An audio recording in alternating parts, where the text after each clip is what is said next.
Mark de Vries ziet het nooit play-off vorm. Snitswit wat hoopt het op woender in WKE. En Andries Wening kleurt aan zo'n classic roze.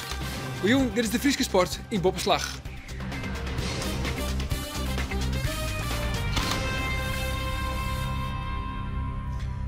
In het komende jaloeren weer omdenken van de Frieske Sport van het oude weekend. En we zitten in de eindfase van de voetbalcompetities en dus in deze uitsturing een soort omdenken van het amateurvoetbal. Zo wien we onder andere ook weer bij de wedstrijd van de Westerrijn. Zo namen het nou op in de Zwerg. Vriendelijke bezig daar bij de Westerrijn er net in slagen om te promoveren. En dit weekend kregen ze een tweede kans om kampioen te worden. Dat al aansen, nou eerst het betellen voetbal. Want Sportclub Cambuur begint tongensje onder de play-offs om promotie naar de Eredivisie. FC Zwolle is dan de eerste tegenstander. En van Cambuur-onvaller Mark de Vries wordt een protte verwachten. De oude 2 hier, wie hij toch echt de man die het om draaide in de beslissende wedstrijden. Benam 2 drukte Mark de Vries zijn stempel op de ploeg in de wedstrijden in Zwolle en ook in Rode JC. En dat scenario wil hij graag herhalen. Maar nou wil mij een goeie oude in. Erin, nou Mark de Vries. En hij komt hem erin. Wat een invalbeurt voor Mark de Vries. De Visser. De Vries en draaien in. De beelden van de play-offs van 2 jaar maar een haatrol van Mark de Vries staan een protomenske nog goed bij. De onvaller merkt dat het gevoel dat er doel libben nou weer opkomt in Ljouwert. De mensen hier zijn al bezig met de play-offs. Weet je wel, en ja. Ik zeg, als ik op de Vries, dat is al 2 jaar geleden. Hè. Kijk, ja. Laat ik het maar voor het zeggen, dan zou ik het doen. Want dat binnen de momenten dat de spits graag onwerom denkt.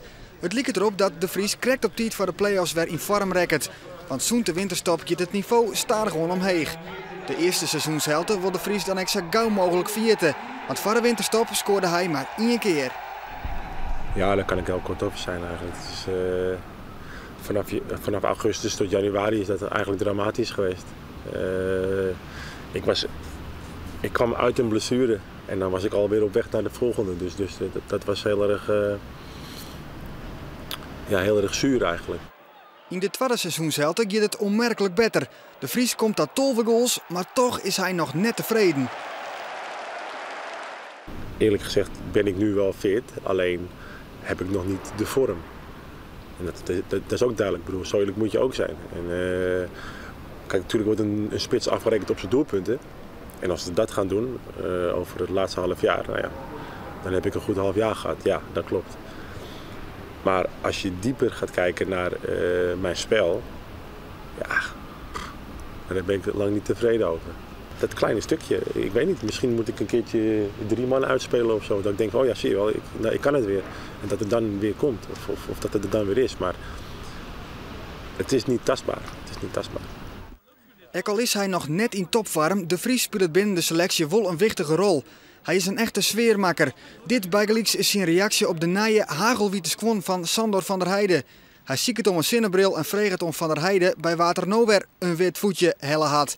Maar met al zijn ondervinding en routine is hij ook een vertrouwensman binnen de groep. Kijk, het is wel opgevallen sinds ik hier voetbal dat de jonge jongens wel naar mij toe komen met vragen. En niet alleen jonge jongens, ook oudere jongens die komen naar mij toe en die vragen dit en vragen dat. En ja, hoe je het wint of keert, al die situaties waar jongens nu in gaan komen. En dat klinkt wel een oude lul, maar ik heb die allemaal al meegemaakt. En soms 2 of 3 of 4 keer. En ik kan dingen redelijk goed analyseren, denk ik. Ik kan redelijk goed mijn mening ventileren. En ik denk dat die jongens dat ook wel weten. En dat ze, als ze een vraag hebben, dat ze die bij mij kwijt kunnen. En dat ik ook altijd eerlijk antwoord zal geven. Net alleen de Vries zorgt voor een positieve sfeer. Ook de komst van Henk de Jong heel wel het seizoen had de selectie goed dienen. Het plezier wie onder Menzo bij een aantal spelers voort. En daardoor ziet de ploeg in een wat negatieve spiraal.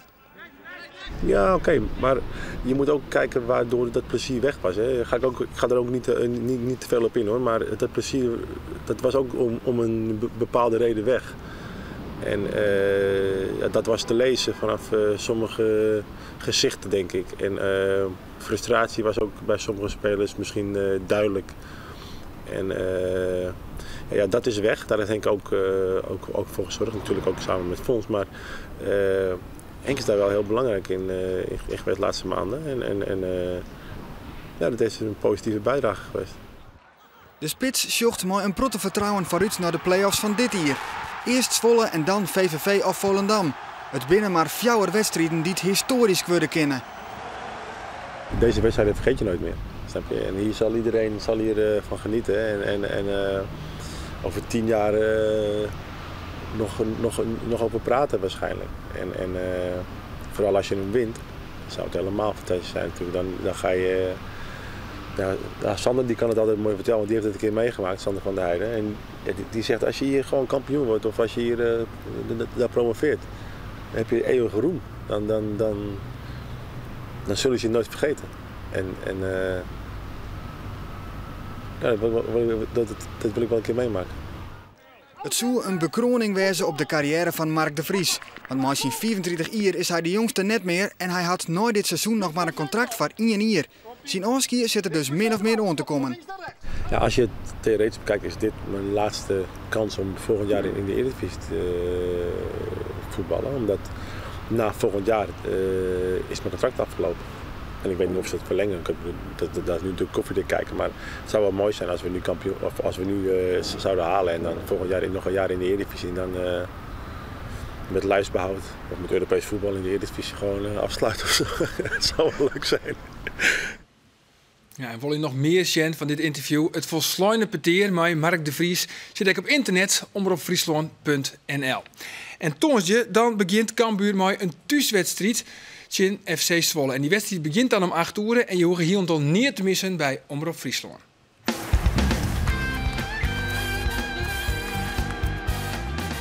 Sportclub Cambuur zit weer op de rane van de Eredivisie. Op 19 en 22 mei treden de Leeuwers in de play-offs in FC Zwolle. Omroep Friesland is erbij op radio en internet. Zoek de wedstrijden op omroeplive.nl of hartje naar de radio. Redden de Leeuwers het dit hier wel op?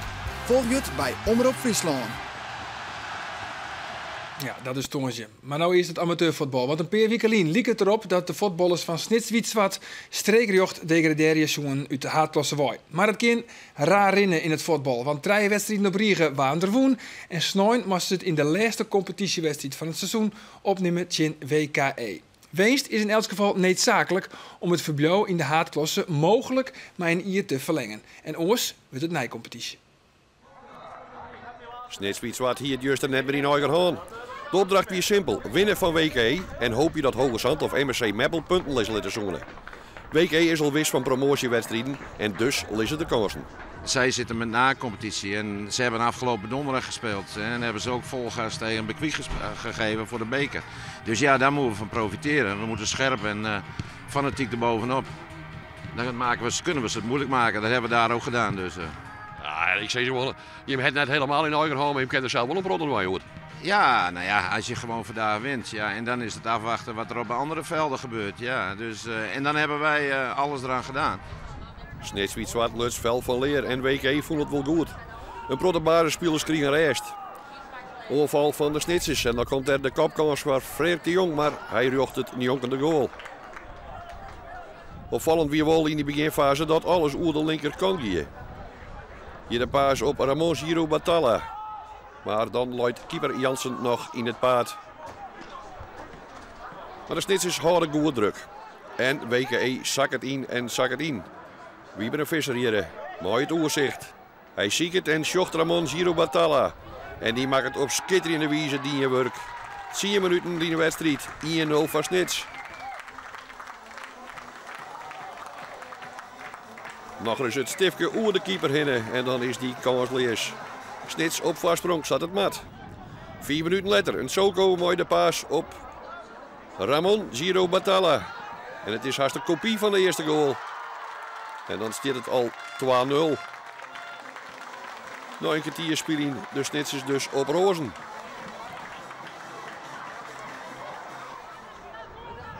Dan wordt de tussenstand op de Orenvelden bekend. Hoge Zand staat voor, het zien het al degradeerde FVC. En MSC staat ingelijk in nek. Dat nog voor de periodestrijd. En dat is gunstig voor Snitswietswat. Want bij deze stand is Snits veilig. De aanval van Snits is weggeloerd en het is no Kees Smaal die werk maakt. 3-0. Het kan gewoon net beter. Wieberen Visser, mooie paas op en Soko.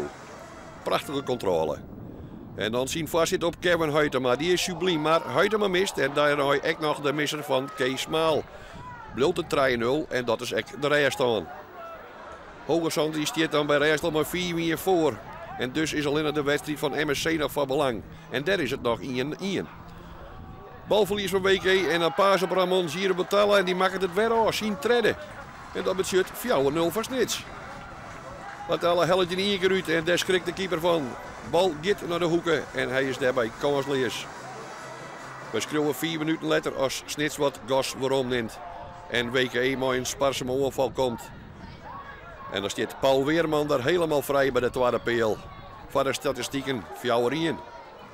Het spul is dan al lang net meer om aan te zien. Snits hoeft het meer en WK wil net meer. En dan komt er dags nog de goal van invaller Arvid Oorzinga 4-1. De bal die per ongeluk haast op de holle komt van Arvid wordt achter de linie hellen. Ja, de laatste 10 minuten mooi Snits de bal rond inletten. WK toch niet meer. En dan wordt bekend dat MSC met 3-2 wint bij Nek en daar hier nimmer rekken mee houden. Snits zit niet op met de 3 punten. En wordt zelfs nog winnaar van de periode. Alleen dat die telt nog net. Het wordt nooit competitie van levensbehoud. Nou ja, goed, het in het doos. We moeten hem wel even uitzien. Positief is wel dat we gewoon de laatste weken gewoon prima voetballen. En ja, machine. We moeten gewoon weer verder. Net de laatste weekend, de hele tweede seizoenshelft. Ja, volgens mij pakken we zelfs de laatste periode nou, omdat NEC verlent is. Ja, we hebben niks hoor, maar dat zou het wel wat. Ja. De eindstand in de haatklasse C. HC 21, zij zijn de grootste kampioen en promoveer je naar de topklasse taal. Zorgen we naar de Friese ploegen. Snits wat, maar er dus nog om spelen, omdat de concurrentie, Hogeveen en MSC uit Meppel, zij wonen allebei de haar wedstrijd. En daardoor komen de Snitsers precies 1 punt te kwart om de nijcompetitie te ontrinnen. Snijn nemen de Snitsers het op tegen Germania uit Groesbeek. FVC uit Ljouwert, zij binnen degraderen. Ze hien verslaan in eigen hoorn. De spelers van de Westerijn. Sneun konden ze thuis kampioen worden van de 4e klasse B. Bij Weenst op Chinstander de Zwerg uit Beestersweg wie de titel en dus promotie een feit. Al jaren wachten ze op een kampioenschap, de supporters van de Westerijn. Ze zijn ervan overtuigd dat wat vriendenwieke net slagen is, hoe het al lukt. Namelijk het binnenheljen van de titel. Hij heeft er wat vertrouwen in, man. Ja, zeker. Joert wel. Ja, zeker. Dus publiek erachterheen, dat scheelt een heel steek.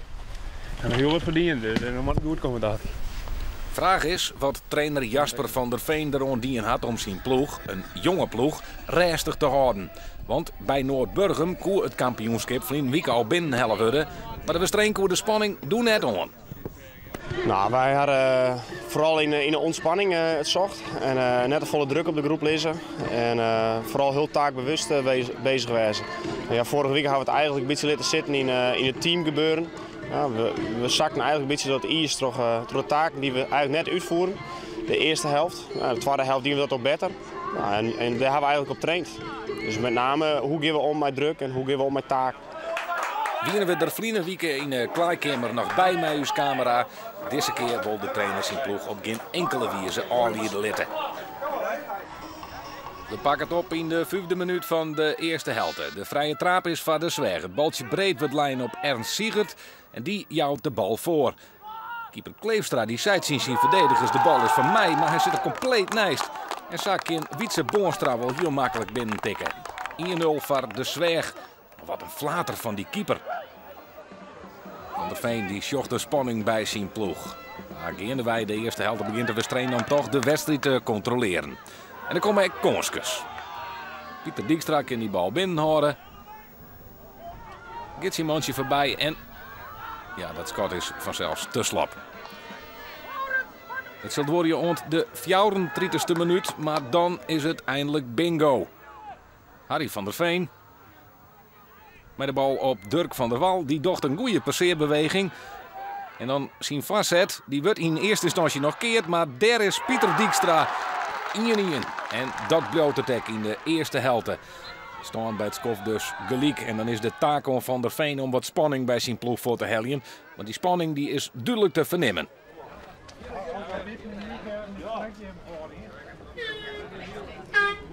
Had je het in de man zijn? Dat het gebeurde, maar de tweede helft. En dat we er voor game hadden. En daar ben je hopelijk wel van bewust. Dus we beginnen ervoor. En je controleert duidelijk de wedstrijd. Ja, dat is absoluut weer. Alleen nog, je maakt er wel in. De tweede helft is het beeld hetzelfde als de eerste helft. De Westreen controleert de wedstrijd. Had het meeste balbezit. En er komen op een nijkansen. In de 53e minuut is het Harry van der Veen. Een joekel van een kans. Maar hij krijgt de bal er net in. En dan wordt het stadion gewoon gevaarlijk. De Reertjes krijgen de bal er maar net in. En dan is het wachten op een Tjengo. En die komt er. Wietse Boonstra. Gaat alleen nog op avontuur. Passeert makkelijk. En dan komt van links verdediger Kasper Hoekstra. Die beziekt de onvaller te keren. Maar rekkert de bal verslijn verkeerd bij die actie. En keeper Kleefstra kan er net meer bij. En dan is het wel heel knullig. Een eigen goal van Hoekstra. En je sjoggen dat de ploeg van trainer Van der Veen op dat moment knakt. De Westreen beziekt het nog liek de meidje, maar je sjoggen dat het vertrouwen er net meer is. Hier nog een goede kans van Laurens Wagenaar, maar die krijgt hem er echt net in. De nachtmerrie van Van der Veen en zijn spelers komt uit. Ze verliezen mij 1-2 en vergriemen daarmee het kampioenschap. Ja, het is onvoorstelbaar. Je wint voor. Kloten. En dan druk ik het nog heel mild uit. En het is een hele teleurstelling. En, ja, dit kost je met kampioenschap. Ja, dat is onvoorstelbaar. Dus zeker als de hele wedstrijd sjost, dan vallen de goals uit het niks. En dat is onvoorstelbaar. Ik kan me voorstellen dat het er helemaal net haar was, maar wat gaat je nou mis? Ja, pech. Genoeg goals creëren, zo wilde het in. Ja, dat is een stukje, we willen heel graag en dan lukt het al, je krijgt net. Dus Fiat zetten die krijgt het aankomen, ja, dan wist nog geen kampioen dat dat net lukt. Ja, dan krijg je hem om eer een hele knullige goal, ik nog. Ja, belachelijk. Ja, dat kan gebeuren. Ja, die is best. En nou, dat zijn valt, dat is alleen maar pech. En pech, dat is eigenlijk het woord van Joert. Ja, niks aan te doen. Ja, treurnis alom in de Westerrijnen. Voor de Maaiskrouwers, het kampioenschap gaat nou naar RWF uit Frieske Pjellen. Want die woon sneun van VVT uit Twieslerheide. En RWF helle uiteindelijk het kampioenschap binnen. Terug in de blessuretijd het winnende doelpunt te maken. En dan nog oor, kwart sportnijs. Pieter Wening is in roze liederstrui snijn kwietrekken. De Harakiet had 4 dagen in het roze tricot rieden, maar snijn passen op de flanken van de Etna. Wening verliest uiteindelijk 6 minuten en 24 tellen op etappenwinnaar Alberto Contador. En de Spanjaard is eigenlijk de nieuwe klassementsleider van de Giro d'Italia. Wening zit nou 32e. Epke Zonderland had in Moskou zijn 11e wereldbekerwedstrijd op rek woen. Zonderland komt in Moskou aan een score van 16.050 en dat is goed voor goud. Op Brege eindigde Zonderland als 4e. En tennisser Anton van der Duim had het ATP Future toernooi in het Italiaanse Napoli woen. De oud-Vinkengeester wie mij 6-2 en 6-4 te sterk voor de als eerste plaatste James Lemke. Lemke is de nummer 230 van de wereld. Van der Duim zit 661ste op de wereldranglijst. Ja, de prestaties van Pieter Wening in de Ronde van Italië. Wie het gesprek van de dag bij de A-Song Classic in Drachten. In deze 5e wedstrijd van de clubcompetitie wonen vooral de amateurs van Hutfietsvereniging Drachten haar graag snelitten. En bij Drachten fietst ook Andries Wening. En dat is dan weer de jongere broer van Pieter. En met de roze trui als inspiratiebron had Andries zijn zin zet op het winnen van deze 5e klassieker in zijn eigen achtertuin. Oud-prof Wieberen Veenstra is nou ploegleider van Drachten. Hij denkt dat de roze trui van zijn oud-dorpsgenoot een positieve invloed heeft op zijn ploeg. Als ik de verhaal van mij in de kantine waar we bang van kwam, dan is dat enorm natuurlijk. Hè? Man, ik ben alweer toch wel onder de indruk van hetgene wat er snel had oude week. En ik denk dat het motiveert zeg maar, op de rest van deze jongens. Andries Wening vindt het prachtig wat zijn broer snelheid in het Giro. Maar maakt het hem er verder net al te druk om. Zijn ploegleider verwacht het wel wat van Andries. Andries Wening, dat is toch wel de man die het de laatste week wat snelheid. En ik denk dat het duurt met hem goed komt. Hij had het vorige keer goed gereden, of 2 jaar. Dus daar zetten we alles op in. 134 renners dan aan de start in de Asan Classic, waar het startpistool in eerste instantie weigert. Maar dan echt is het peloton los voor 122 kilometer in de omkringen van Drachten. En de grote vraag is dan vanzelfs, wat kan de ploeg van Woonexpo Kapinga van wielervereniging Drachten, mij als kopman Andries Wening. In het begin van de koers dan leidt alles binnenwaar en het tempo leidt op gewoon vlakken aardig heeg. Maar als we dan de lus opdraaien naar de Asan, dan zien we hier het peloton, want 9 man ben intussen voortsprong uit het peloton. Waaronder Andries Wening dus. Hij is er voordaligs bij, hij riet attent en zorgt ervoor dat hij voorin erbij blijft. En de achtervolgers die moeten tasten dat het verschil oprint tot 1 minuut 45 maximaal. En Wening die mengt hem goed in die kopgroep. En hij had goede voeten. Hij wil hem vanzelfs in deze thuiswedstrijd graag presenteren. En dat slag het heel aardig. De enige Fries in de kopgroep. En dus moet hij die ere heeg houden. Nog goed 100 kilometer voor de 9 koprenners, waaronder dus Andries Wening. En hij docht correct werd zijn ploegleider op hopen hier. Die is dan ook Grutsk. Kan hem voor in de koers mengen. En dan maar hoop je dat zijn ploeg nou eindelijk eens punten pakt in de competitie. Die punten kun je helje terug met 3 man te finishen en dan het gemiddelde daarvan bij de beste 15 ploegen komen. En die kans zit erin. En dan zullen we achter de koprenners een 4-tal renners die het bezieken ontsluiting te krijgen. Maar zij rieden achter een verkeerde auto aan, gaan van het parcours af. En deze vlechtpoging is dus volslijn misleren. Het zal Andries Wening zwaar wezen, want hij denkt vooruit. Hij bereikt zijn kansen, hij had vanzelfs sterke jongens om hem heen en er komt nog een heel lang parcours. Waaronder deze Klinkerdiek. Maar Wening is fit, hij is attent en het peloton is daarna op jacht. Een groep van 8 man, die bezieken dan toch dichterbij te komen. En de kopgroep die is in 2 vallen. Maar waar is het Andries Wening die nooit zelf denkt van ja, nou mag ik het zelf maar doen. En hij weigert de sprong naar voren. 4 man op kop, Andries Wening daar vlak achter en waar zit er in de kopgroep? Hij had dus een hele beste dag. Adrie Lindeman, Kees Jansen, Pim van den Berg, Florian Smits en Andries Wening op kop.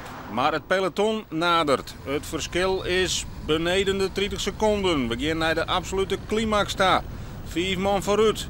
Maar in die laatste kilometers gaat het peloton op de kop. Er zijn 2 man die uit het peloton wij knallen. Dat zijn Alex de Lange en Wouter de Groot. En op de finish is het Alex de Lange die 8 seconden oerhoudt. Hij wint hier de Asan Classic voor Wouter de Groot. En het is Andries Wening die een heel krees 6e plak helpt. Man, hij wordt goed rijden. De meeste keer rijden zat het jet. En maar Andries de hele dag in de kopgroep zitten. En dan nog 2 renners erachter die in de punten zitten. Dus dat is hartstikke mooi. Ja, ik ben extra gemotiveerd om je uit te rijden. Ja, dus, en dan komt het ook nog mooi dat ik in de kopgroep zit. Dat beter goed net. Ja, want ja, de naam Wening stier alle dagen in de kranten van die broer. Die doet het uitmuntend vanzelf. Ja, stimuleert hij dat extra? Nou, het is net dat ik er extra gemotiveerd rijd, zie dat net. Maar ja, het is natuurlijk wel prachtig wat er doet. Nou, Andries zei het wel van net. Maar uiteindelijk is het al wel zo. Iedereen die is toch wel wat in oren dwaan misschien. En het werkt toch wel wat trots, denk ik. En zo is dat. Ons 4, de Friese sport op deze manje. Dat dadelijk weer naar het Nijs in Joet. Dag.